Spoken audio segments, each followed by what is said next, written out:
11 થી 5 ચારા હોય એટલે સુરો કે બેટા 100 વાગે સુધી બેહો તો સુરો ઈ તો તારા આવી જ સાહેબ. હા એટલે આપણો તો બધું ટાઈમ પાસ છે. મારે કશું કેવું નથી. બધા જ સંતો ખૂબ સરસ બોલ્યા. જેને જે પકડવું જેને જે કઈ લેવું હોય આ તો બજાર છે સાહેબ. બજાર હતું. બધા સંતો પોતાના અનુભવો કીધા. કોઈ કે રે શાકભાજી લઈ લ્યો, કોઈ કે જેવી કે હોનું લઈ લ્યો. જેને જે લેવું હતું લઈ લીધું. બરોબર છે. આપણે બધા લેવા આવ્યા. હું તો શીખવા જ આવ્યો છું. અરે હું તો શીખું છું સાહેબ. બધું ધરાઈ ધરાઈ લઈ જાઉં. પછી પાછો બેસું. ઘણા તો પાછું ભરું પછી બેસતા નથી. મારે તો કેવું થાય લેવા દઉં અને બેસવાનું. આપણા જોડે કોઈ રાખવાનું નહીં. આ રાખીએ તો ફાટી જઈએ ને.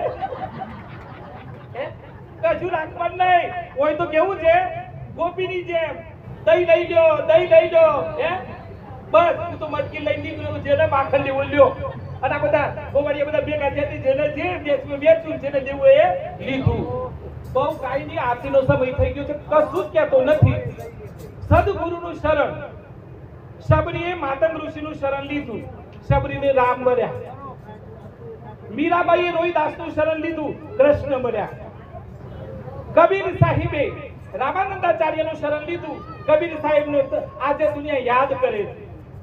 દ્રૌપદી કૃષ્ણનું શરણ લીધું સાહેબ. તો મારો કનૈયો 9999 સાહેબ ચીર પૂરવા આવ્યો. મારો અર્જુન તન મન ધનથી મારા કૃષ્ણને સમર્પિત થયો. તો કૃષ્ણ કીધું કે હું તારો સારથી બનીશ. તન મન ધન મન વચન કર્મથી ગુરુના થઈ જો. એનો ગુરુ સાચવે સાચવે ને સાચવે સાહેબ.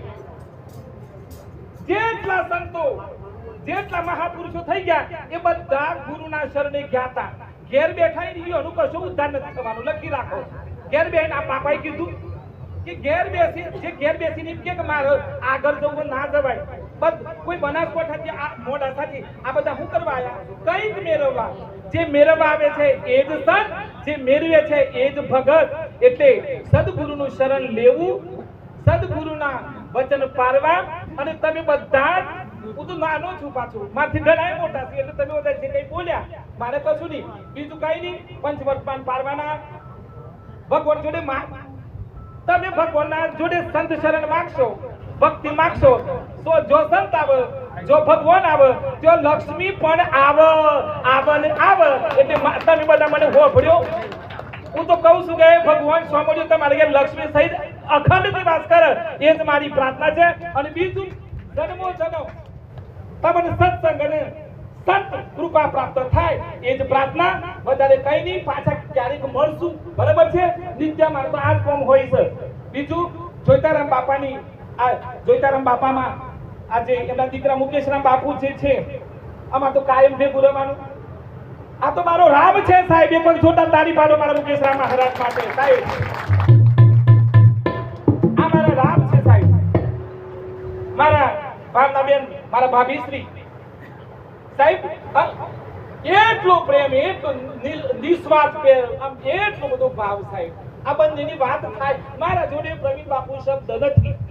શબ્દ હોય તો વર્ણન કરું પણ શબ્દ જ નથી સાહેબ. આનું તો વર્ણન કરે મારો સોમળિયો, આમનું વર્ણન કરે મારો કબીર સાહેબ, આમનું વર્ણન કરે મારો અયોધ્યાનો રામ. હું વર્ણન કરવા શક્ય નથી. એટલી સુંદર ભક્તિ ભાવનાબેન મુકેશ નામની એટલી સુંદર ભક્તિ. બે દીકરાઓ ફરાફર કરું જોઈ તમે સેવા. એ મારો ધ્રુવ અને દેવ બંને અભ્યાસ કરે છે. એટલું નોકરી મળી ગઈ છે. પણ બંને દીકરા ખૂબ સરસ સંસ્કારી છે. દીકરી ઓસ્ટ્રેલિયા છે. જો રહી મેસેજ મોકલ્યા બધા સંતોર મારા વંદન કહેજો. એટલું વંદન કરું છું. બરાબર. એટલે સમગ્ર પરિવાર આજે અયોધ્યામાં બન્યું છે. અને નોમાં પાછું શું પડ્યું? આનંદ ધામ. એટલે હોય કે આપણે ખૂબ ગાગર ભરીને આનંદ લઈ જવાનું છે અને વેચવાનું છે. આવતી સાલ પાછા મળીશું. બરોબર. દીકરીનું નામ મહિમા છે. આપણે બધા સંતો શું પ્રાર્થના કરીએ? કોઈ નહીં. એમની જે મનની જે કઈ ઈચ્છા હોય પૂર્ણ થાય એ જ આપણે સાહેબને, એ જ આપણા જોઈતારામ બાપાના શરણમાં પ્રાર્થના કરીએ છીએ. મને સાંભળ્યો. ધન્યવાદ. સર્વેત્ર સુખિનઃ સંતુ, સર્વે સંતુ નિરામયા, સર્વે ભદ્રાણિ પશ્યન્તુ, મા કચિત દુઃખ માપનુયાત. ઓમ શાંતિ શાંતિ શાંતિ. એક વખત બધા જે બોલજો હા એટલી એનર્જી. જોઈતારામ મહારાજની જય, સામરિયા ભગવાનની જય, પધારેલ સર્વ સંતોની જય, જગ્યા ભોમની જય, ગુરુદેવી માતાની જય.